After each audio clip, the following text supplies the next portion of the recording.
Hyman Brown was the project engineer on the Twin Towers, the man on the ground in charge of making sure the buildings were built right, the way it was designed.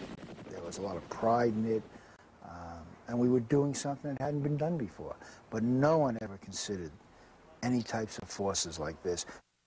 Brown, who spent 6 years building the towers from day one in 1966, says the planes didn't cause the towers to collapse, but rather the fire and tremendous heat that exposed the steel superstructure to forces it could not withstand.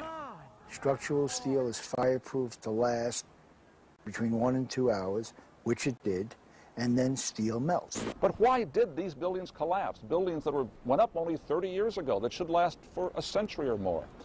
It wasn't the explosion, the force of the two planes, structural engineers tell us. It was the heat.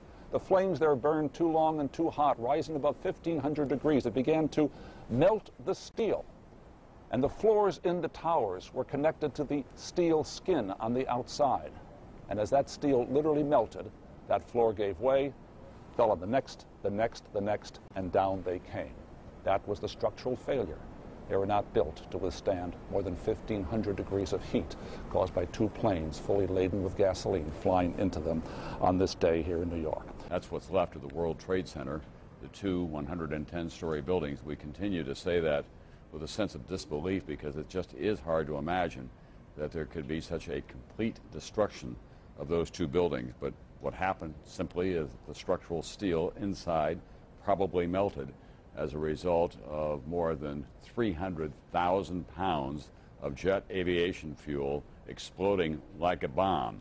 The two airliners combined carried about that much fuel when they hit the planes. It made them a guided missile, and they brought down the twin trade towers of the World Trade Center. Engineers suspect the temperatures inside the crash areas could have quickly reached well over 1,000 degrees, perhaps approaching 2,000 degrees, beyond the melting point of any steel. The heat would have obliterated the insulation around the structure, the fire suppression system. Once this happened, nothing could save the Twin Towers. The Twin Towers, the World Trade Centers, that could not be destroyed by the impact of the aircraft, but could be destroyed and were destroyed by the fact that this aviation fuel got loose and just, in effect, melted the steel. Right.